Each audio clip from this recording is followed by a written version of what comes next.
Muy buenas noches, muy buenos días, muy buenas tardes, dependiendo del lugar y el momento del mundo en que nos escuchen. Sean ustedes bienvenidos esta nochecita de 4 de febrero de 2024 a su programa Entre Estantes. El día de hoy la verdad es que el programa va a ser chisme constitucional, pero también tenemos bastantes cosas adicionales para charlar, de todo un poco, de todo un poco. Ustedes saben que finalmente nuestro recorte informativo siempre nos trae, y bueno, conforme vamos avanzando, pues siempre encontramos nuevas cosas y por acá nos van saliendo cosas nuevas. Eh, Denme ustedes un segundo y saben cómo es esto en los entre en vivos.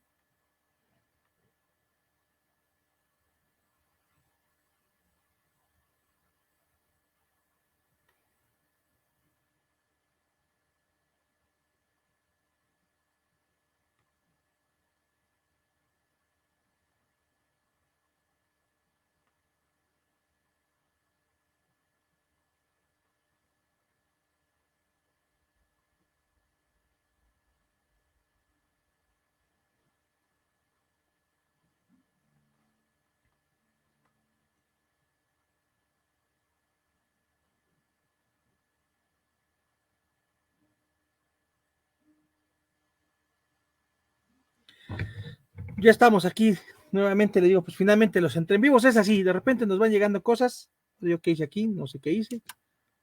Lo que he hecho ya aprendí cómo hacerlo. Así es esto del en vivo.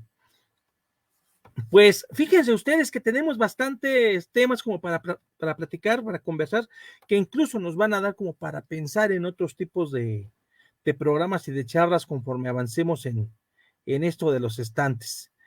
Para comenzar, bueno, pues tenemos ahí el tema de que hubo votaciones en El Salvador. El día de hoy hubo elecciones en El Salvador. A ver, ya estamos en vivo, así es, ya tenemos una vez compartido, eso es excelente. Ya estamos acá con todo, con todo, con todo. A ver. Pues sí, miren ustedes.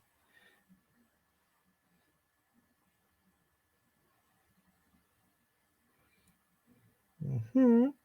Ya nos llegó una primera persona que nos está escuchando. Que bueno, gracias por su atención. Estamos aquí nada más checando los datos adicionales para todo esto y para poder llegar hacia nuestro tema del chismecito constitucional. Pero comencemos.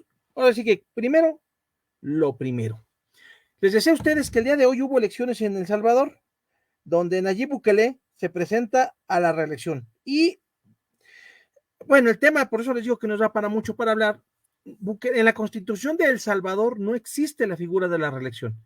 Bukele se presenta a la reelección a través de una interpretación de la Corte Constitucional que había sido previamente cooptada, las cosas como son, por el gobierno salvadoreño, a través de las reformas llevadas adelante con la Asamblea Nacional, que incluso también había sido sitiada por militares cuando se estaban debatiendo varios de los temas fundamentales. Se terminó aprobando la reelección de Bukele, que se pudiera presentar como candidato a la reelección, y el día de hoy, con el 85% de la votación, Bukele ha sido reelecto como presidente de El Salvador para el periodo 2024-2029. Y esto pues lleva finalmente a cuestionarse varios temas. Bukele recibió un país dividido, un país lleno de criminalidad, donde las bandas criminales de la Mara Salvatrucha eran el poder real en El Salvador, y durante muchos años pues mandaron en ese país, secuestraban, traficaban, cobraban extorsiones y un montón de etcéteras. Cuando Bukele llega, comienza a hacer una serie de medidas para detener a la criminalidad, muchas de ellas rayando en la violación a los derechos humanos. De hecho, el país está lleno, bueno, a nivel internacional, a Bukele lo tienen como una persona que no respeta los derechos humanos. Pero él ha dicho que eso le viene quedando guango, porque a él lo que le importa realmente no es eso, sino es que los salvadoreños estén seguros. Y pues de alguna manera esa seguridad se ha demostrado, pues en el sentido de que la criminalidad ha disminuido considerablemente, por no decir que se ha eliminado. Claro, en el camino, pues sí, efectivamente se han documentado casos donde ha habido violaciones al debido proceso, ha habido violaciones a la libertad, al traslado y un montón de etcéteras. Sin embargo, pues estas elecciones que de alguna manera eran el termómetro, por decirlo de alguna manera, respecto a las elecciones presidenciales, pues quedó como ¿cómo le podríamos llamar? Como un referendo, esa sería la palabra correcta, como un referendo al, a que si la gente estaban de acuerdo con esto o si votaban por otro candidato para demostrar su desacuerdo. Bueno, pues el 85% de los votos a favor de Bukele y el otro 15% disgregado entre 4 candidatos presidenciales que presentaron los otros partidos, me parece que es una abrumadora mayoría. Y bueno, pues algunos observadores han estado ahí, no se aprecia de entrada, así en un sentido fuerte, pues que haya una denuncia, vamos a llamarlo así, en el sentido de que hubiera sido cooptado o hubiera sido de alguna manera obligado o teledirigido el voto hacia el lado de tal o cual persona. Entonces, pues sí, finalmente, en este momento sí está totalmente a favor de Bukele la reelección. Y no solamente eso, la Asamblea Nacional, el órgano que hace las leyes en El Salvador, que se integra de 60 diputados, pues 58 son del partido gobernante, el partido de Bukele. Es decir, que en este momento Bukele va a tener todo el poder en sus manos. Obtenido con los votos, no sé si llamarlo democrático, porque al final de cuentas va en contra de la Constitución de El Salvador, que prohíbe la reelección consecutiva. A él no le importa eso, se postula y pues la gente, para empezar, la Corte Constitucional le da luz verde para postularse. Y después ocurre el tema de que pues el 85% de la población vota a favor de él. En consecuencia, pues nos encontramos con el punto de que sí está siendo avalado por su ciudadanía y pues esto le da el poder por lo menos por 5 años más. ¿Qué puede pasar en esos 5 años? Muchas cosas, para bien y para mal. Desde que consolide su poder hasta que consolide el control del gobierno y con todo lo que esto puede implicar. Entonces, pues ahí está la nota del Salvador. Por el otro lado, Filipinas tiene un conflicto en este momento bastante complejo. Hace unos años gobernó en ese archipiélago, en ese conjunto de islas de Asia, ¿cómo se llama este señor? Te voy a decir, Rodrigo Duterte. Rodrigo Duterte se hizo muy famoso por ser un individuo que se enfrentaba a los mismos diputados, que se enfrentaba al gobierno, que hacía declaraciones muy burdas. Saludos a la maestra Ruth Barrones, gracias por acompañarnos. Ahorita vamos a meter un chismecito constitucional, como nos estamos invitando, a ver qué opinan.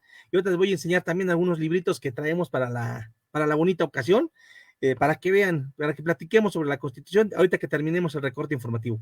Pues Rodrigo Duterte deja el poder, pero no deja de participar en política. No sé si se vaya a sonar parecido esto.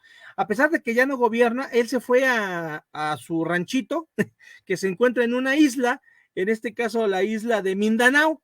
Mindanao es una de las islas más importantes que tiene Filipinas y de ahí es Rodrigo Duterte. Bueno, pues están del chongo Rodrigo Duterte y el poder presidencial actual y pues se acaba de avisar Duterte que si se siguen pasando de simpáticos con él, va a independizar Mindanao y lo va a hacer país nuevo. Y pues ya le mandaron decir, en este caso el ministro de las Fuerzas Armadas, que le baje 2 rayitas a su volumen porque pues no va por ahí. Entonces, pues Duterte sigue dando de qué hablar. Filipinas, que no es un país que se distingue muchas veces por su estabilidad o por su desarrollo, bueno, pues se está dando también de qué hablar. Creo que lo más conocido de Filipinas es Manny Pacquiao, y ya Manny Pacquiao pues ya está en el retiro prácticamente, entonces pues no hay mucho de qué hablar bonito, ¿verdad? Entonces, pues esta es nuestra segunda nota del día. Y la siguiente nota del día, híjole, pues es una nota del día que la verdad nos debe llevar a reflexionar sobre muchos temas, empezando por el tema de la comunicación. Precisamente en lo que estamos preparando el programa, saben ustedes que vamos haciendo el programa y en el programa pues vamos hablando de un tema en particular, como el día de hoy que vamos a hablar sobre la Constitución, que mañana conmemora, dependiendo, para algunos el 107 aniversario, Para otros como yo, que de ahí viene el chismecito constitucional también, ya lo hemos platicado, el 157 aniversario. Pero eso es ahorita que lleguemos ahí. ¿Qué pasa? Pero en lo que vamos armando el programa, pues finalmente vamos haciendo una recolección de algunas notas. A veces no todas. Por ejemplo, se me andaba pasando a avisar que pues el boxeo está de luto. Al día de antier falleció Apollo Creed. Para aquellos que no sepan de qué estoy hablando, pues aviéntense las primeras 4 películas de Rocky, y Rocky se enfrenta, vence, y al final un soviético derrota y mata a Apollo Creed. Bueno, pues el actor que diera vida a Apollo Creed falleció el pasado viernes. Fue jugador de los Raiders de Oakland en 1978. Stallone señala que cuando lo ve entrar, ensayan unas escenas y Stallone hablaba muy lento. Él era el actor, pero lo presentaron como el guionista, y el actor voltea y dice: pónganme un actor de verdad para poder hacer mejor mis líneas. Y cuando se enteró que el protagonista era Stallone, dijo: ya me quedé sin chamba. Pero Stallone dijo: no, me gusta su soberbia, me gusta su estilo, él es Apollo Creed. Y pues Apollo Creed es inmortalizado, y pues tan es así que bueno, que en este momento no me acuerdo ni del nombre del actor, pero ahorita se los voy a dar porque todo el mundo está hablando de Apollo Creed precisamente. Entonces pues sí, es precisamente el, la trascendencia del actor. En este caso es Carl Weathers, que falleció el día de antier. Entonces, pues ahí está. Licenciada maestra Guadalupe Sánchez, muy buenas noches. Amigos, Osvaldo Acosta, muy buenas noches. Pero estamos haciendo esta recolección de datos y de pronto nos encontramos con algunas notas bastante interesantes en su encabezado, y pues nos llama la atención. Y nos encontramos con una nota que dice textualmente así: recibe Alma Alcaraz constancia como gobernadora de Guanajuato. Una historia de la jornada. Cuando yo leo la nota, recibe Alma Alcaraz constancia como gobernadora de Guanajuato. Ojo con esto, tal y como lo estoy pronunciando. Dije: ¿a poco renunció el gobernador de Guanajuato? Se reúne el Congreso, ya reunido el Congreso, designa como gobernadora interina a Alma Alcaraz. No, sucede que la nota lo que nos quiere contar es que Alma Alcaraz ha sido electa como candidata de Morena a contender por la gubernatura del estado de Guanajuato este próximo 2 de junio. Lo que recibió fue su constancia por parte de Morena como candidata a gobernadora. Pero la jornada, que parece ser que de un tiempo para acá ya se le olvidó la dignidad periodística, y lo digo y lo sostengo de esa manera, pues pone en su nota: recibe Alma Alcaraz constancia como gobernadora de Guanajuato. Así. Qué pena, porque entonces en lugar de estarnos dando verdadera información, pues nos está dando contenido teledirigido, y un contenido teledirigido vergonzosamente. Que bueno, en la política, y más cuando meten a la ideología ahí, pues es bastante triste, pero es bastante común. Y precisamente hablando de información, bueno, pues el día de ayer comenzó a fluir la información. Osvaldo Acosta me recuerda, y yo también lo iba a decir. Primero iba a hablar de Apollo Creed y luego iba a hablar de que falleció Elena Rojo, Elena Enríquez Ruiz, falleció el día de ayer, víctima de cáncer. Entonces, pues también el mundo está de luto, ¿no?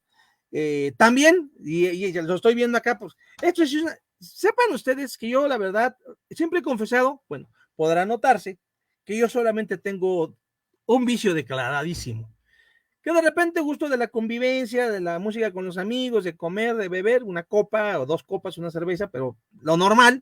Pero definitivamente lo que a mí me vuelve loco son los libros. Y después de los libros, las libretas y las plumas. Si a mí me quieren hacer feliz, me quieren hacer contento, con eso yo soy feliz y soy contento. Pero obviamente también me dejo llevar. Bueno, resulta que el día de hoy anduve en un mercado de chácharas aquí en la hermana República de Toluca. Para los que gusten alguna vez darse una vuelta, se llama El Piojo. Nada más que nombre tan filosófico tiene el lugar. Y pues estuvimos haciendo por algunos temas de decoración que vamos a hacer en esta su casa. Ya, espero que ya este acomodo de libros pueda disminuir, porque podrán darse cuenta que tengo bastante, y no pueden ver atrás porque está tremendo el arreglo. Pero en fin, si no hacemos eso en fines de semana, no lo hacemos nunca. Pero estando por ahí, llegué a una de chácharas y me encontré con este libro: Historia del arte de M. Gombrich. Este libro ha sido durante décadas la introducción más amplia que existe sobre la historia del arte. desde las primeras manifestaciones del ser humano que pueden llamarse arte, hasta el arte experimental de la época. El autor nace en 1909 y muere en 2001, a los 92 años de edad falleció. Este libro, ahí les va la pregunta y la adivinanza, porque es bonito irse a esos lugares a meter mano. Este libro, dependiendo de la librería o el mercado de internet donde se consigue, empieza en 850 pesos y se puede ir hasta 1250. Vean ustedes el libro, vean ustedes el libro, vean ustedes el libro, vean ustedes el libro, vean ustedes el ejemplar, vean ustedes las páginas, bueno, vean ustedes un poco las páginas. ¿Cuánto les gusta a ustedes que haya costado este libro que en este momento tengo aquí en las manos? ¿En cuánto me lo dejaron? Basta decir que, como decía un amigo librero, alguna vez que hablábamos de un libro que adquirí y le dije el precio, me dijo, lo tomaste y te echaste a correr. Si alguien quiere adivinar, atínele al precio, aquí espero sus comunicados, en lo que comenzamos ahora sí ya a platicar. Dice Oscar Gómez que me costó 200 pesos. ¿Quién da más? ¿Quién da menos? ¿Quién da más? ¿Quién da menos? Ahorita sí hay otro comentario, ya no lo hay, ahorita les voy a decir el precio.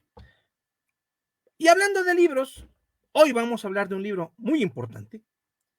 Me preguntaba mi hijo precisamente el día martes, miércoles de esta semana, porque, no, fue el día viernes en la mañana, se lo alcancé a decir, porque me estaba diciendo él, bueno, estaba diciendo mi esposa que le preguntó a mi hijo que qué se conmemoraba mañana 5 de febrero, y que bueno, que de repente pues no supo decir. Dice Osvaldo Acosta que 150. Comenzó a decir mi esposa que no recordaba bien la fecha, y mi hijo dijo, debe ser algo por los tamales, ¿no? Ya le tuve que aclarar que no, los tamales es el 2 de febrero, pero que el día de mañana, 5 de febrero, se conmemora la redacción de este libro, que tengo aquí en edición facsimilar. Y si les digo cuánto me costó este libro, también se me van a ir para atrás. Constitución Política de los Estados Unidos Mexicanos. Este libro es una edición facsimilar del que se encuentra, pues supongo yo, en el Archivo General de la Nación. Vean ustedes la tipografía. Vean ustedes todo. Tengo que presumir ese libro tal cual, ¿no? Hoy se conmemora precisamente el aniversario, insisto, bueno, mañana se conmemora la Constitución. Y me decía mi hijo, ¿qué es una Constitución? Y decía él, ¿es un libro donde vienen todas las leyes? Digo, no, es el libro que, como su nombre lo indica, constituye, crea un país. Y bueno, pues yo sé que aquí hay muchos abogados y vamos a echar un poquito de chisme constitucional y no se me olvida, pero no voy a entrar a profundidad sobre las propuestas que va a hacer mañana el presidente de la República, que entre ellas ya anda corriendo por ahí la propuesta de reforma judicial, que habrá que analizar con lupa, porque hay temas interesantes y hay otros que son barrabasadas.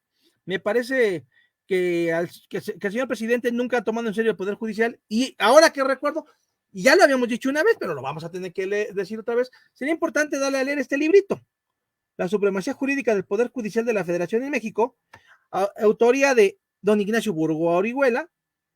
El que no conoce a Burgoa, a cualquier Carbonell se le está hincando. Los que no sepan quién es Burgoa y quién es Carbonell están peor. Los que saben quién es Carbonell y no saben quién es Burgoa, pobrecitos de ustedes. Los que saben quién es Burgoa y no saben quién es Carbonell, no se han perdido de nada bueno. Ya lo dije y ya lo sostengo. Pero bueno, pues aquí está el maestro, esta obra del maestro Burgoa. Mi estimado Miguel Ángel Reina Gaitán, que te dejamos pendiente una plática la semana pasada, que ya no supe de ti, además de que tuve cosas muy activas. Confírmame, y lo dijo Soto Boche, que eres el nuevo presidente de la International Legal Bar and Professional Association, porque te tengo que entrevistar en ese carácter, en mi carácter de representante de tal barra. Bueno, les cuento, ya para cerrar la encuesta, que este librito de 688 páginas, ricamente ilustrado, me costó la friolera de 50 pesos. Un ajolotito, 5 monedas ya 10 pesos, como gusten el múltiplo, 50 pesos me costó ese libro. ¿Cómo ven ustedes? Y por si quieren saber, por pura curiosidad, cuánto me costó este librito, aquí está hasta el precio, si lo alcanzan a ver. Estaba en 350 pesos, pero me hicieron descuento y me lo dieron en 300. Hay nada más para a uno que le gustan los libros lo persiguen a uno y pues uno no para, ¿verdad? Vean ustedes. Y no, bueno, no quieren ver acá como tengo y en otros lugares también tengo libros y bueno, esto se convierte de repente en algo caótico. Vamos a platicar, vamos a echar vamos a echar chal constitucional. ¿Ustedes gustan? Si en algo me equivoco, me dicen. Decía mi hijo, y le decía yo a mi hijo que la Constitución es un documento que constituye. ¿Qué significa esto, buen cristiano? Que no existe un país si no tiene una norma suprema que lo rija y que le diga cómo se va a organizar. Si va a ser una monarquía, si va a ser una república, si va a ser aquí, si va a ser acá, cómo van a funcionar los poderes, cómo van a equilibrarse, cómo se renuevan, cómo se integran las entidades federativas, un montón de etcétera. Sé que aquí tengo muchos abogados, sé que tengo algunos que no lo son, pero grosso modo eso es una constitución. En el caso de México, la historia constitucional de nuestro país es una historia bastante interesante y que nos da para muchos episodios. Hoy vamos a hablar solamente de uno, de la Constitución Política de 1917. Y haremos la primera pregunta y haremos el primer chismecito. ¿Alguien me podría decir, casi como preguntas de examen, por eso chisme, cómo se llama nuestra Constitución? Y no, les pongo aquí primeramente que este nombre no es un nombre oficial. Por si alguien me iba a decir, Constitución Política de los Estados Unidos Mexicanos. No. ¿Alguien sabe cómo se llama? Digan sí, no, quién sabe, con todo gusto. Ahorita les digo cómo se llama, que aquí tengo el nombre completo. En este mismo libro lo vamos a revisar. Y tiene un nombre bastante interesante. ¿Eh? Precisamente por eso nos da como para entretenernos un rato de cómo se va a llamar.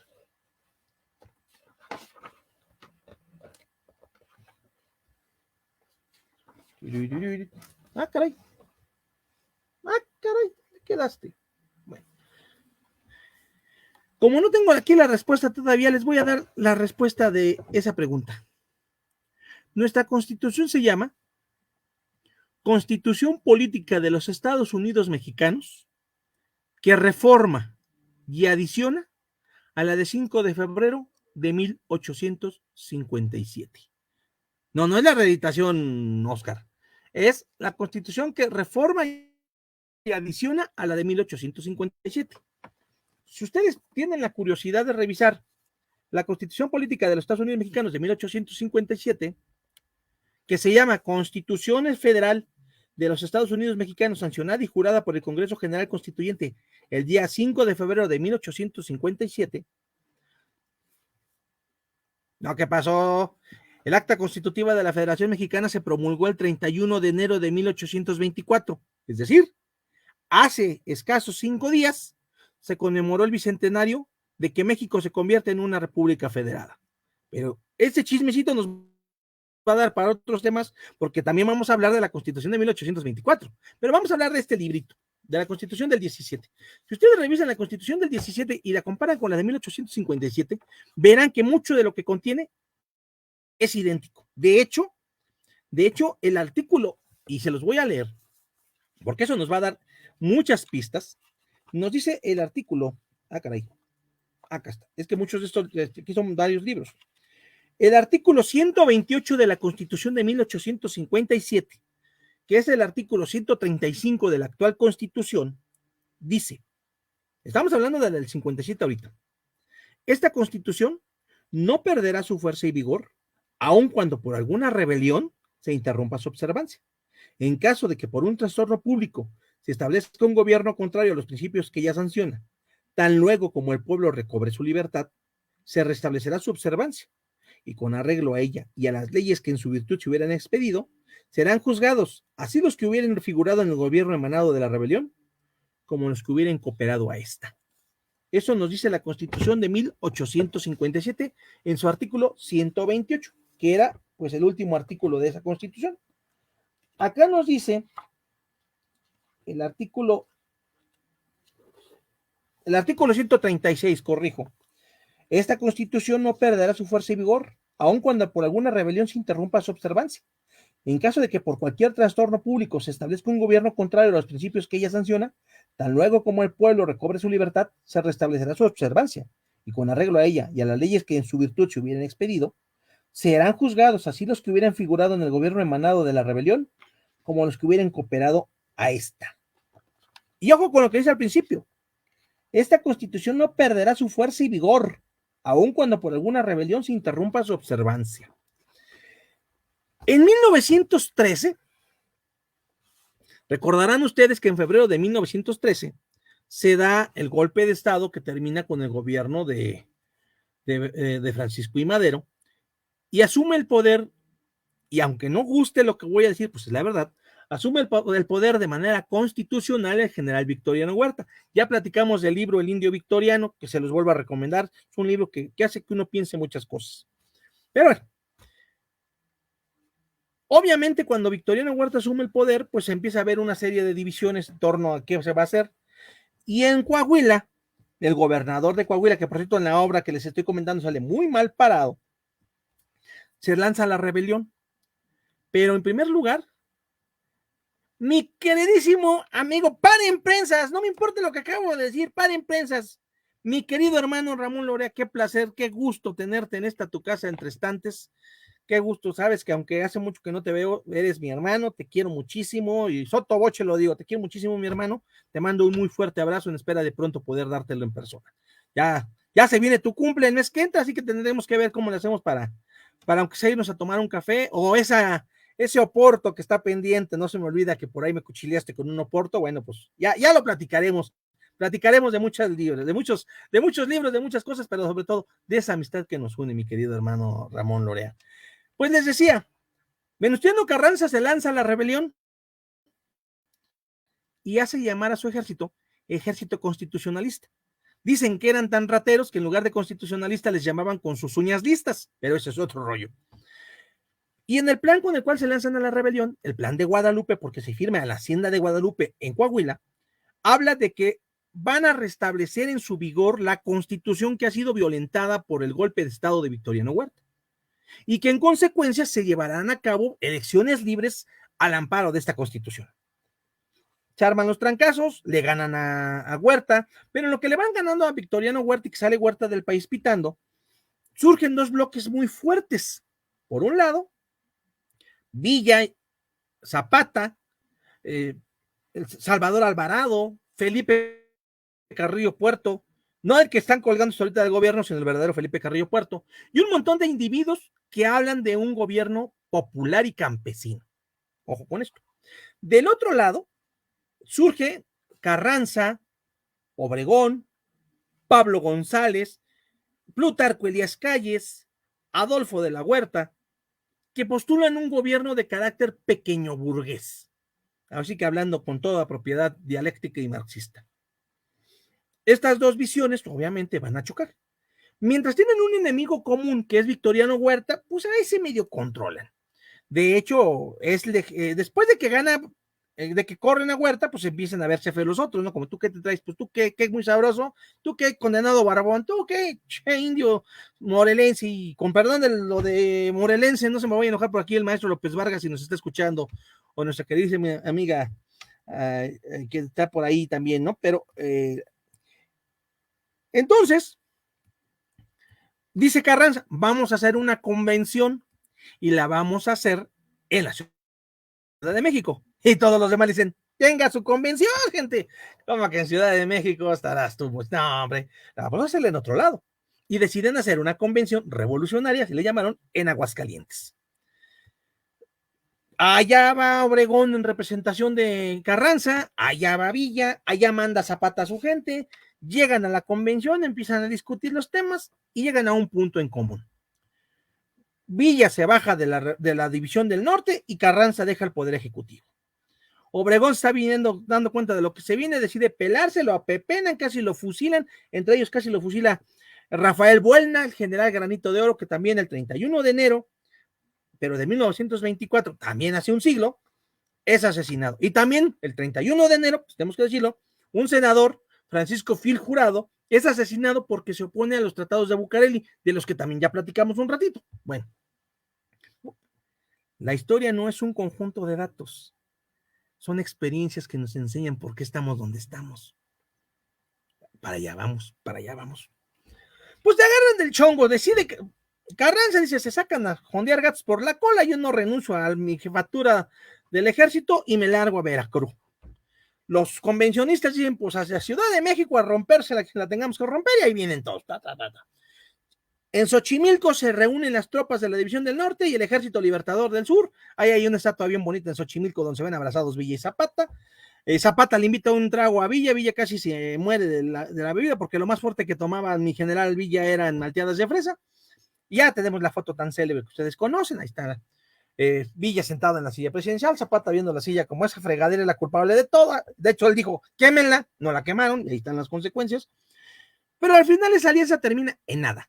Villa se va para el norte, Zapata se va para el sur, nadie pela a nadie, Villa no manda las armas, Zapata no manda a la gente, Carranza y Obregón se acomodan y le rompen todo lo rompible a los ejércitos del sur. En el Inter, Obregón convence a la Casa del Obrero Mundial de crear los batallones rojos, que son grupos de obreros que van a luchar contra los campesinos de Villa a la zona del Bajío.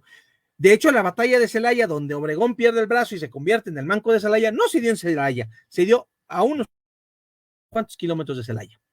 Pero en todo este Inter, dirán ustedes, bueno, ¿eso qué tiene que ver con la Constitución, verdad? Todo tiene que ver con la Constitución. Pues resulta que Carranza comienza a emitir decretos por los cuales reforman al Plan de Guadalupe.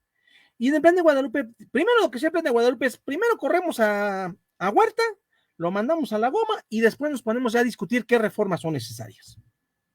Ya que corrimos a Huerta, ahora viene Villa, decimos, no, ¿sabes qué? Mira, si vamos a hacer cosas, necesitamos reformar la Constitución, la vamos a reformar conforme corresponde y ya, nos pondremos de acuerdo. Al final, Carranza termina con las tropas del sur, con las tropas del norte, que se convierte en el dueño del país políticamente hablando. El gobierno de Woodrow Wilson lo reconoce como presidente de México. Zapata, Villa va y le arma una tranquiza ahí en Columbus a los gringos. En el Inter se descubre el telegrama Zimmerman, que era la propuesta del Kaiser para meter mano aquí en México y que México invadiera a Estados Unidos, etcétera, etcétera. Todo está ahí. Y en ese Inter, Carranza saca un decreto por el cual convoca a un constituyente. Dice, ¿saben qué? No nos da para hacer reformas. Necesitamos una nueva constitución. Pero, y aquí viene la gran cosa, y aquí vamos a comenzar a hablar de nuestros libros. ¿Qué dice nuestro artículo 128 de la Constitución del 57? Esta Constitución no perderá su fuerza y vigor aun cuando por alguna rebelión se pierda. En contrario, tendremos que, una vez que se restablezca el gobierno, tal. Bueno, el artículo 127 constitucional, hoy 135, decía que para reformar la Constitución, eso también es igualito, ¿eh? Es más, se los voy a leer de la Constitución del 57, para que no me digan no digan, ay, nos está choreando este. No, no me los estoy choreando. La presente Constitución puede ser adicionada o reformada. Para que las adiciones o reformas lleguen a ser parte de la Constitución, se requiere que el Congreso de la Unión, por el voto de las 2/3 partes de sus individuos presentes, acuerde las reformas o adiciones, y que esas sean aprobadas por la mayoría de las legislaturas de los estados. El Congreso de la Unión hará el cómputo de los votos de las legislaturas y la declaración de haber sido aprobadas las adiciones o reformas. Es el mismo sistema que tenemos hoy en día. A eso se le llama sistema de reformabilidad rígido. Es decir, no basta con que el Congreso General lo apruebe.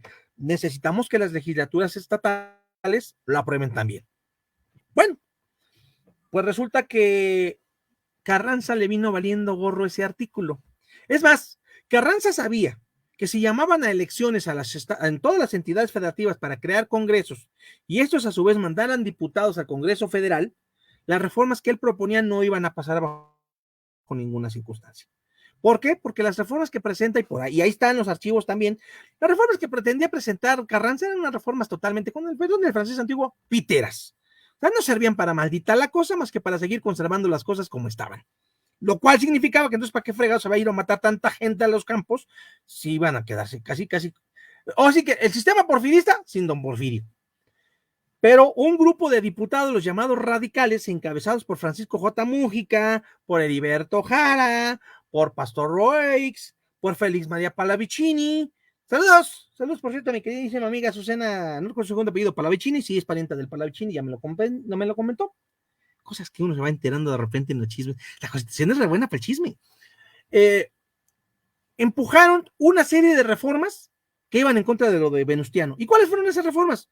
Lo que hoy como niños de primaria repetimos como periquitos, que a veces ni nuestros, tápense los oídos los que trabajen por ahí, ni nuestros diputados ni nuestros senadores de repente recuerdan. El artículo 3, el artículo 27 y el artículo 123. Y el 130. El 130 que hablaba de la separación iglesia-estado y de que los ministros del culto no tenían por qué meterse donde nos llamaran. Ahora ya quieren darles hasta canales de televisión, ahí nomás se los recuerdo. Bueno, pues resulta que don Venustiano no llamó a esos congresos, ni llamó al Congreso Federal, sino que decidió convocar a un constituyente. ¿Y qué creen? Que el Congreso Constituyente tenía varias prohibiciones. Ni zapatistas, ni villistas, ni huertistas, ni porfiristas podían entrar al Congreso. Es decir, nada más eran don Venustiano y sus cuates. Karina Atl, mucho saludo, mucho éxito en sus eventos que están por venir. Ya sabe, pues, si necesita aquí la publicidad, con todo gusto las hacemos. Vienen conferencias muy interesantes. Ya hablábamos, qué bueno que se hagan, que no todo es el Instituto Cumbre Universitario de México, Cúspide Universitario de México, que también hay buenas escuelas por otro lado. Lupita Gutiérrez, muchas gracias por acompañarnos. Saludos. Saludos, por cierto, mañana cumpleaños don Felipe. Si nos está escuchando por ahí, saludos, Felipe. Es Felipe Venustiano, o sea, así se llama, precisamente porque nació el 5 de febrero. Muchas gracias, muchas felicitaciones a don Constituto Const, dije Constituto, no con P, no pros, Const. Y al día siguiente, el 6, cumpleaños don Teófilo Mauricio, que también ejerce de mi sobrino, le mando un fuerte abrazo. Y para el día 11, pues sí nos anda alcanzando, el día 11, igual si me acuerdo te felicito también, si no, pues de todas maneras te voy adelantando, carnala, mi hermana Marisol Rodríguez cumplirá años, no voy a decir la edad, porque la edad de una mujer nunca se dice, se podrá decir el número de su NIP, pero nunca su edad. Entonces, y tampoco voy a decir la mía para que no se pongan a hacer cuentas. Pues total que a don Venustiano Carranza no le salen bien las cosas. La Constitución que se aprueba el 5, para comenzar, y empezamos por ahí, la Constitución termina concluido su proceso el 31 de enero de 1917, se promulga el día 5, para empatarla con el 60 aniversario de la de 1857. Se llama Constitución Política de los Estados Unidos Mexicanos, que reforma y adiciona a la de 1857. Es decir, si nos ponemos en un plano cronográfico correcto, mañana celebraremos el 174 aniversario de la Constitución que nos rige, que es la Constitución del 5 de febrero de 1857, debidamente reformada en el Congreso de Querétaro de 1857. Por cierto, don Venustiano Carranza anduvo ahí paseándose para ver, y se le ocurrió decir una barbaridad, porque bueno, y tendremos que platicar de eso. A ver si para el 14 les contaremos algunos detallitos. Ay, también eso es muy divertido, pero les voy a contar nada más. Qué chismoso soy. Don Venustiano Carranza conoció una hermosa mujer en Tequisquiapan, en Querétaro, mujer guapa, que se reunía con él en el Hotel Relax, que ya no existe como tal porque van a construir departamentos ahí. Pero ¿qué creen? Yo no sé hasta dónde llegó, ahorita les voy a contar otra anécdota, no sé hasta dónde llegó. Lo que sí sé es que derivado de las reuniones que sostenía don Venustiano con tan fina y elegante dama, que no recordamos el nombre, y aunque lo recordáramos los caballeros, no tenemos memoria, emitió un decreto que señala que el centro geográfico de México es la población de Tequisquiapan, Querétaro. Si ustedes agarran en ese momento un mapa de la República Mexicana y se ponen a verlo, me encantaría saber cuál es el centro geográfico exacto. Pero para que no tuviéramos broncas, don Venustiano nos hizo por favor de emitir un decreto que señala en 1916 que el centro geográfico de México está en Tequisquiapan. De hecho, en las calles del centro de Tequisquiapan hay un péndulo que señala que ahí es el centro de México. De ahí para el Real. Otros dicen que no, que están en Aguascalientes y otros que están en Zacatecas. Y de Aguascalientes, porque no digan que nomás chimiscoleamos, andamos de chismosos con don Venustiano. Si ustedes revisan el escudo de Aguascalientes, tiene unos labios, porque la dama a la que se le debe la erección del estado de Aguascalientes, segregándolo del de Zacatecas, pidió a cambio de darle un beso al ilustrísimo general Antonio López de Santana, mejor conocido como el 15 Uñas, que dirigiera a Aguascalientes como un estado nuevo.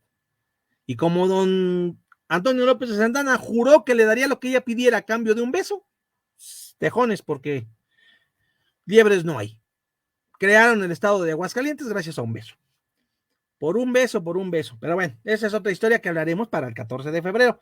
Que yo sigo insistiendo que va a pasar el 14 de febrero, que es miércoles, y es el día del miércoles de ceniza. Entonces, a ver, el 14 de febrero es miércoles de ceniza, no se come carne, pero el 14 de febrero es día del amor y la amistad y va a haber una descomuniones, que Dios guarde la hora. Pero bueno, esa es otra historia.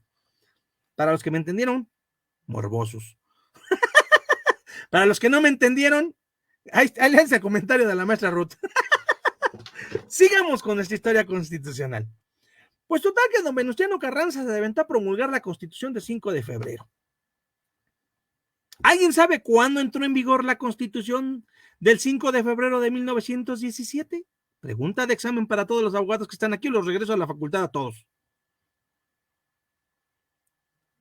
Bueno, ahí en lo que les doy los minutitos para que sepan, para que alguien me diga cuándo entró en vigor la Constitución. ¿Cuándo entró en vigor la Constitución del 5 de febrero de 1917? Les voy a platicar en otro de nuestros libros. Ya les dije que obviamente don Venustiano llamó a puros cuates para hacer la Constitución. Él esperaba que fuera una Constitución más a modo, pero no fue así. Entonces le metieron esos 3 artículos, ¿verdad? El tercero, el 27, el 123, el 130 y en medio otro montón de cosas que tendrían, que es más, ya tendremos que preparar un curso sobre la Constitución. Buenos y baratos, ahí los que gusten, con todo gusto lo vamos armando. Es más, estoy escribiendo un libro que es de los tantos libros que estoy, el manual de uso de la Constitución, pero ya nos daremos el tiempo para terminarlo. Bueno, pues obviamente cuando ese libro sale, cuando se promulga la Constitución, correctamente bien contestado después de haberse puesto a consultar la Constitución en sus artículos transitorios. Efectivamente, la Constitución Política de los Estados Unidos Mexicanos entró en vigor el 1 de mayo de 1917. En ese vacatio legis que hubo entre el 5 de febrero y el 1 de mayo, recordemos que México todo se recorría a caballos y en aquellos tiempos las normas se les daba una vigencia escalonada. Para que se pudiera conocer en toda la República, se dio hasta el 1 de mayo, excepto en lo relativo a la Constitución, a la elección del Congreso Federal, que para eso sí entró en vigor al día siguiente, 6 de febrero. Estrellita para la maestra Ruth. Ahora que me vean martes, me va a fusilar. Bueno, eso es otra historia.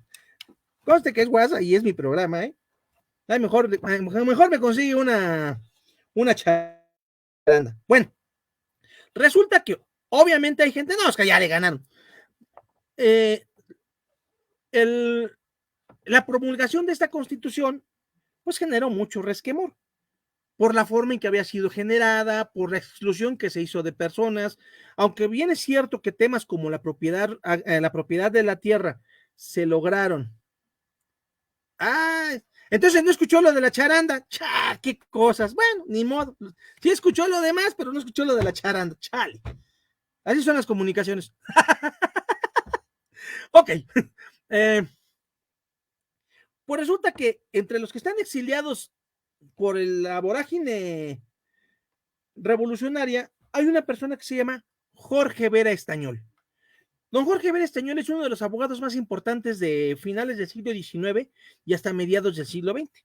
Es fundador de la Escuela Libre de Abogados, es maestro en la Escuela Nacional de Jurisprudencia, la madre de la Facultad de Derecho actual de la UNAM, y es secretario de Educación durante el gobierno de Victoriano Huerta. Obviamente, cuando Huerta cae, pues él sale corriendo, porque no fuera a ser que los revolucionarios le fueran a llenar de plomo su cuerpecito. Y estando en Estados Unidos, se entera del proceso constituyente, se entera de la exclusión de estas personalidades y pues comienza a publicar una serie de artículos en los periódicos de allá. De hecho, bueno, este libro es curioso porque él le llama a este libro en México y en español Al margen de la Constitución de 1917. Es un libro, muchos le llaman que es un libro prohibido. De hecho, este libro para que me llegara a mis manos, híjole, fue toda una aventura y es tremendo. Pero nada más les digo, nada más les voy a leer el primer capítulo, o sea, el título del primer capítulo. Bueno, de hecho, los 2 primeros capítulos. El primer capítulo se llama La Constitución de 1917 es ilegítima desde el triple punto de vista jurídico, político y revolucionario. El segundo capítulo se llama La Asamblea de Querétaro, que aprobó la Constitución de 1917, no representó la voluntad de la nación, sino a la minoría armada de las clases proletarias. Hay nada más. De hecho, les digo que en Estados Unidos a este libro se le llamó México y su régimen bolchevique. Así se le llamó. Entonces, pues está tremendo.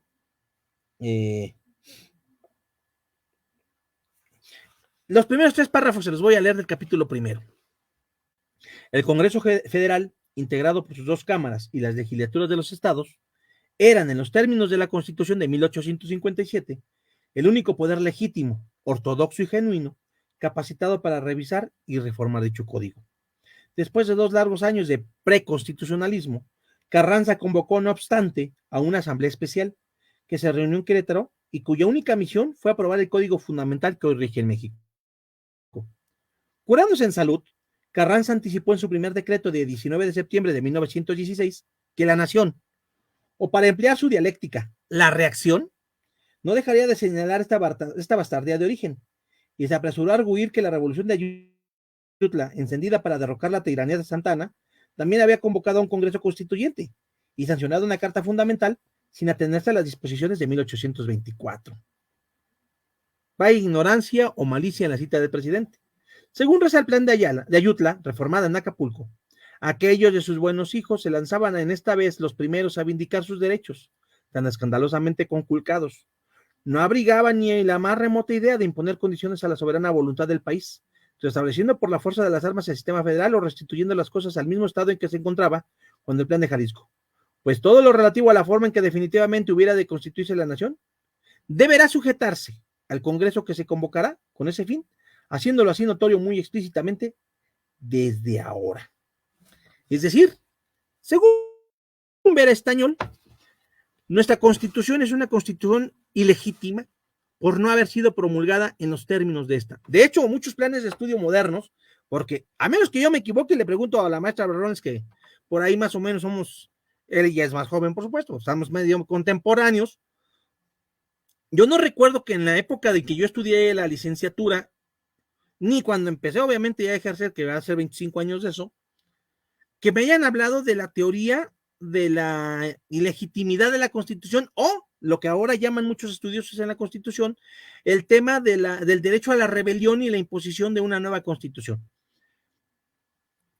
Vera Estañol en este libro, que está muy, muy picante desde el punto de vista jurídico, pero que es muy bueno porque Jorge Vera Estañol es un gran jurista, pues analiza cómo la Constitución sí adolecía de estos vicios.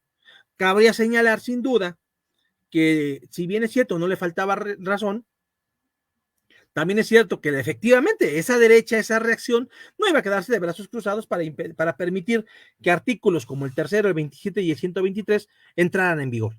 Tan no lo iban a permitir, y vamos a hablar del siguiente libro ahorita, que comenzó una relación muy tensa entre los gobiernos emanados de esa revolución y posteriormente, pues tanto la iglesia como los empresarios, como el gobierno norteamericano, ahí están los tratados de Bucareli precisamente, donde tenemos ese tema de que no querían los empresarios petroleros que se les aplicara lo referente al petróleo del artículo 27 constitucional. También tenemos por ahí el artículo 82, que habla de los requisitos para ser presidente de la República, señalaba que no podía ser candidato a la presidencia aquel que hubiera participado en azonada, motín o cuartelazo. Es decir, que se le hubiera revelado a su Supremo Gobierno. Nada más recordemos que en 1920, 3 años después de esta constitución, era asesinado en Tlaxcala-Altongo don Venustiano Carranza. Y el 80% de los que fueron presidentes de la República con posterioridad estuvieron en la rebelión de Agua Prieta. Evidentemente, entre 1917 y 1920 fue reformado este artículo para suprimir esa fracción. Nada más les digo que si esa fracción hubiera estado vigente, si hubiera aplicado rajatabla, no habría sido presidente de la República, ni constitucional, ni interinamente. Ahí les va la lista. A ver si me acuerdo de todos, si alguno me falta me avisan. Ni Adolfo de la Huerta, ni Álvaro Obregón, ni Plutarco Elías Calles, ni Emilio Portes Gil, ni Pascual Ortiz Rubio, ni Abelardo Rodríguez, ni Lázaro Cárdenas, ni Manuel Ávila Camacho, ni Adolfo Ruiz Cortines. 9 presidentes. Antes de Ruiz Cortines fue presidente de la República Miguel Alemán Velasco, pero Miguel Alemán Velasco fue el primer presidente civilista y él no participó en ningún hecho de armas. pero de esos 10 presidentes que hubo entre Venustiano Carranza y Adolfo Ruiz Cortines, 9 habrían sido impedidos para ser presidentes de la República si ese artículo se hubiese aplicado. Mejor lo quitamos, ¿verdad? Y hablando de esos presidentes, Plutarco Elías Calles, por obligación e imposición de Álvaro Obregón, comienza a aplicar de manera rígida lo referente al artículo 130 de la Constitución. El artículo 130 de la Constitución que hablaba de la separación Iglesia-Estado. Y se da el caso de que esto nos lleva a la suspensión de cultos y a un atentado que hubo en la Basílica de Guadalupe. De hecho, ustedes visitan el Museo de la Basílica, van a encontrar un Cristo como curvado, un Cristo de hierro. Es el Cristo del atentado, así le llaman, porque dejaron una bomba en un ramo de flores al pie de la imagen de la Virgen de Guadalupe, y cuando esta bomba explota, lo único que ocasiona es que ese Cristo se curve, porque ni se rompió, se curvó, pero a la tilma, esa era la palabra que andaba buscando, a la tilma de la guadalupana no le pasó nada. Se suspenden los cultos y empieza la rebelión cristera. Y todo el mundo dice que los cristeros lo único que querían era tumbar al gobierno para que se habían metido con los religiosos al son de Viva Cristo Rey, se lanzaron a los trancazos. Pero muy pocos conocen este librito del que les voy a platicar ahora. Es un libro real, y les digo que es un libro real porque quien presenta el libro, según esta edición que tengo también, y que me la encontré casualmente, bueno, me la regalaron de hecho, La Constitución de los Cristeros. La introducción es de Vicente Lombardo Toledano. ¿Por qué hice esa precisión ahorita? Porque Lombardo Toledano pues era una persona marxista, de hecho es el fundador del Partido Popular, más tarde conocido como Partido Popular Socialista. Y ese partido, él recibe este documento, y de hecho yo tengo la fortuna de tener la segunda edición, y él habla de hace una serie de introducción, y habla de el texto que se encontró entre los archivos de algunas personalidades cristeras. Dice esta introducción de este texto, lo vamos a leer porque es muy interesante la introducción. La nación mexicana. A Dios, Rey del universo, a todas las naciones civilizadas de la tierra y a sí misma. Por anhelos de paz y bienestar, más de 2 lustros que el pueblo mexicano soporta como gobierno, un cualquierismo militarista, usurpador y fraudulento, sufre la opresión de dictaduras que lo agobian con leyes que atacan sus más sagrados e inalienables derechos, y con procedimientos conculcatorios que, violando las leyes de sí altamente injustas, le arrebatan la migaja de libertad que ellas conceden para ejercitar el derecho de enseñar, de pensamiento, de conciencia, de asociación, de protesta, de petición, de defensa, de comercio, de propiedad, etcétera, etcétera.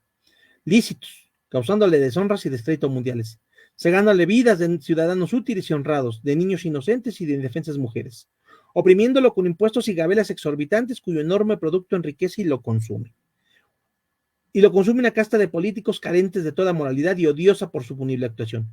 Diciendo que los procedimientos del régimen imperante son de día en día más injustos, más ilegales, abusivos y vejatorios, constituyendo ya un tormento constante para el alma del pueblo mexicano y una retrogradación de su civilización y de su progreso, deben tener fin. Para lo cual, en virtud de que la soberanía nacional reside especial y originariamente en el pueblo de todo poder, y de que todo poder dimana del pueblo y de que éste en todo tiempo tiene el inalienable derecho a darse las leyes que más convengan a su voluntad y a sus necesidades, y para alterar o modificar su forma de gobierno, y ya que toda autoridad y todo funcionario público se instituyen para el servicio y beneficio del pueblo que gobierna y del país que rigen, el pueblo mexicano empuña el centro de su voluntad soberana y el ejercicio de sus derechos, retira el actual régimen de gobierno a todo funcionario público, todo poder y autoridad y todo derecho para ejercer función pública de carácter oficial, haciendo necesarias excepciones a fin de ligar la continuidad constitucional de la República. Desconoce la llamada Constitución de 1917, que nunca fue norma de justicia, ni fue dictada ni aprobada por la voluntad nacional, sino una ley impuesta por la fuerza bruta. Se desconocen asimismo todas las leyes vigentes que emanen de ella.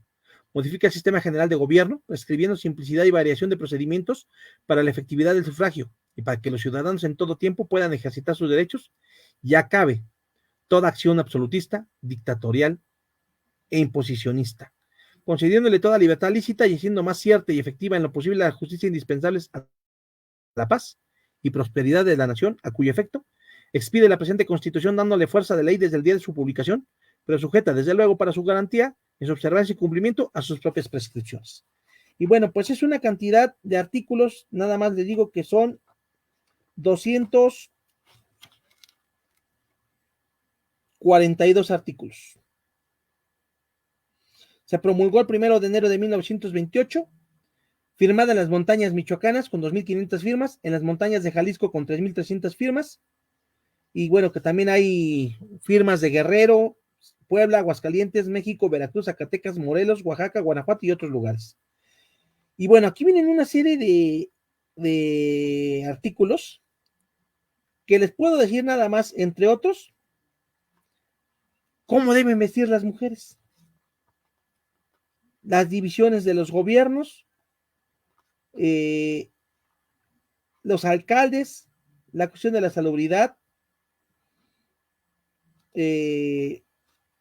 los ayuntamientos, que era lo más fuerte, y un montón de etcéteras. Esto era lo que contemplaba la Constitución de los Cristeros, un libro poco conocido que yo les recomiendo su búsqueda, y creo que por ahí lo tengo en digital. Si lo tengo y a alguien le interesa, con todo gusto se lo hagamos llegar.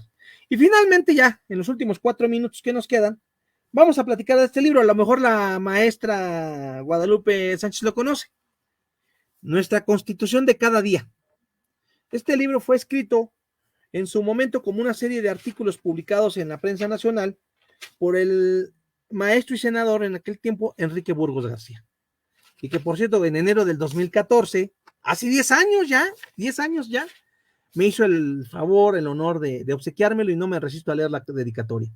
Con todo afecto y pleno reconocimiento al señor licenciado Arturo Rodríguez, con el deseo de que en el constitucionalismo mexicano siga encontrando una rica fuente de aportaciones a la sociedad mexicana. El autor, Enrique Burgos. Licenciado, senador, la sigo encontrando porque creo que solamente con la Constitución podemos hacer que este país funcione. Cuando yo era un niño de 7 años, le dije a mi tío que iba a ser abogado. Ya he contado esta anécdota, pero vale la pena recordarla hoy. No me creyó y me regaló este librito que yo mandé encuadernar años después. Mexicano, esta es tu Constitución, la edición 1968. Muy interesante porque es una edición comentada de la Constitución que promulgó el Congreso Mexicano de aquellos años. Me dijo, léete este libro, si verdaderamente quieres ser abogado, léetelo. Cuando lo leí, lo terminé, le dije a mi tío, si este libro se cumple, el país funciona bien. Y me dice, no, no se cumple. Pero ese es nuestro trabajo como abogados, hacer que se respete y se cumpla. Sí quiero ser abogado, le contesté. De eso hace más de 40 años. Desde entonces decidí que iba a ser abogado, me enfoqué a ser abogado, estudié para ser abogado, luché para ser abogado. Hace 25 años, el 1 de marzo van a ser 25 años que comencé a ejercer la carrera de abogado, primero en mi carácter de pasahambres, después pues ya como egresado de la licenciatura, más tarde como licenciado titulado, y ahí vamos. Al día de hoy, sobre todo como aclaración a los que me ponen aquí de favor eso de maestro, licenciado nada más, si bien es cierto, cursé estudios de maestría y de doctorado, no tengo los documentos que avalen eso, y me parece que como están las cosas no los voy a tener en el corto plazo. Cuestiones tristes que para qué platico, pero tengo la licenciatura, y como licenciado en Derecho estoy orgulloso de una carrera que nos enseña o que nos debe enseñar, y que he procurado, ahí está Oscar Gómez como testigo, pero que he procurado intentar que los alumnos entiendan que nuestro trabajo no es ser dioses, aunque de repente nos toca ser creadores, en este caso solo de normas, sino que nuestro trabajo es hacer que la sociedad funcione, y funciona a través del cumplimiento de sus normas. Es complicado, mucho, porque a veces es más fácil darle la vuelta a la norma. Es más fácil decir, no me vengan con que la ley es la ley. ¿Qué va a pasar mañana con las iniciativas que va a presentar el señor presidente? Pues primero que hay que estudiarlas. Insisto, por ahí ya se filtró la propuesta de su reforma en materia judicial, que entre otras cosas reduce el número de ministros, reduce la duración en su encargo, insiste en el tema de los dineros, de que no pueden ganar más que el presidente. Yo sostengo que hay que pagarles bien, pero que hay que castigarlos fuertes si faltan a la norma, porque su trabajo es precisamente un trabajo muy fuerte. Hay jueces que se la viven amenazados por el narco. Pero también hay jueces que no pueden condenar porque el Ministerio Público no hace bien su trabajo, y eso también hablamos hace 15 días. Entonces esto es toda una estructura, y si una parte de la estructura está fallando, y los abrazos y balazos me parece que no tienen mucho. Los abrazos como fórmula de persecución de los delitos no se me hace que sea la mejor. No lo han demostrado, ahí están las cifras. Y no son ni cifras ni las cifras de yo tengo otros datos, son las cifras de la misma autoridad. Vienen temas, la reforma del Consejo de la Judicatura, vienen temas de disciplina, vienen temas de condenar a los que cuando no se termine en 6 meses un asunto. Sí, el problema es que la carga laboral es tremenda, pues precisamente la oralidad supuestamente ha buscado disminuirlo, pero ahí están las cifras. La cantidad de asuntos es tremenda, se pierden los expedientes. Una queridísima amiga está sufriendo porque no puede encontrar un expediente en el juzgado, y es un juzgado de lo familiar. Entonces, señores, la Constitución debe seguir rigiendo. La Constitución se dio al fragor de las batallas, al fragor de la política, y a veces hasta de la política burda. Pero esta norma ha demostrado, y ojo con esto, a 167 o 107 años, eso es lo de menos. 174 o 107 años, que eso es lo de menos, ha demostrado que puede funcionar, tan puede funcionar, que esa Constitución creada al amparo de los grupos revolucionarios que se hacían llamar así, sostenida por sus herederos políticos del Partido Revolucionario Institucional, fue capaz de soportar la transformación de un régimen al filopanismo de Vicente Fox y Felipe de Jesús Hinojosa, y Felipe de Jesús Calderón Hinojosa, y fue capaz de soportar el regreso del PRI y la llegada de la 4T. El problema es que la Constitución, si no se respeta, si no se cumple, pues no funciona esto. Y en estos últimos días he visto 2 o 3 casos donde la norma parece que no la entienden, por decirlo barato, con unos oficios y unos textos que uno dice, Dios mío, ¿en qué escuela estudiaron? En el centro cúspide de México. Estudiaron con Ulises Lara, caramba, la licenciatura. Entonces, estos son los libritos de los que podemos platicar hoy. Ese es el chismecito constitucional. Nuestra Constitución es la heredera de la Constitución de 1857. Es más, es la Constitución de 1857 actualizada al tiempo de don Venustiano, más a la fuerza que por los sistemas políticos. Y por supuesto, pues sigue la idea por ahí, el run de que hay que crear una nueva Constitución. Dicen que mañana lo que don Andrés Manuel López Obrador quiere presentar como reformas constitucionales es prácticamente desmontar la Constitución actual para hacer una nueva Constitución. Anda por ahí corriendo una cadenita de que todo mundo debe votar. En eso sí estoy de acuerdo. Salgamos a votar. Porque la única manera de detener a los que no nos gustan, si es que no nos gustan, pues es con los votos. Y si no es así, pues hagámonos responsables de nuestra irresponsabilidad si no salimos a votar. No digamos mañana, caramba, ¿por qué están gobernando esto si yo no los quería? Pues mi amigo, el 2 de junio, levántese usted, váyase a su casilla y vote por quien quiera. Es en 1994 cuando mayor participación ciudadana hemos tenido, 78% del padrón, es lo más que hemos tenido. Podemos llegar al 80, al 100%, pues hagámoslo, salgamos a votar el 2 de junio, por quien queramos o por quien nos convenza.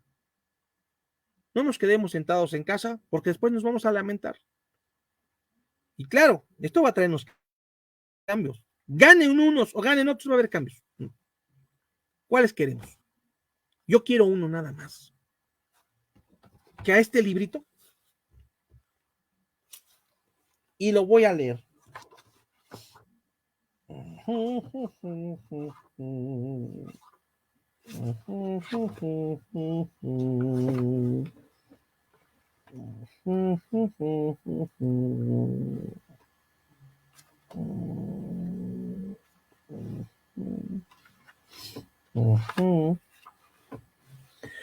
Que cumplan esto, que además los que somos funcionarios públicos debemos cumplir. Protesto, guardar y hacer guardar la Constitución política de los Estados Unidos mexicanos y las leyes que de ella emanen, y desempeñar leal y patrióticamente el cargo que el pueblo me ha conferido, mirando en todo por el bien y prosperidad de la Unión. Y si así no lo hiciere, que la nación me lo demande. Nada más.